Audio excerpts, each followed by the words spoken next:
Let's learn use of this and that.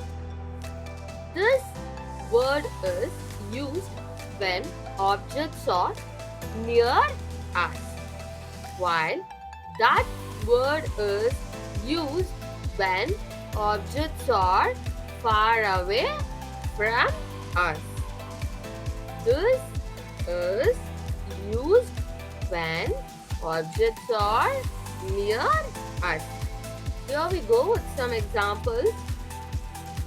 This is a ball. This is a pen. This is an apple. While that is used when objects are far away from us. That is a tree.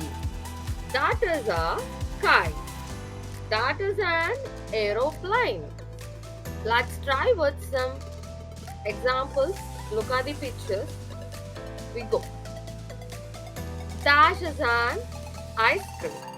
Dash is a bag. Dash is a book. Dash is an umbrella.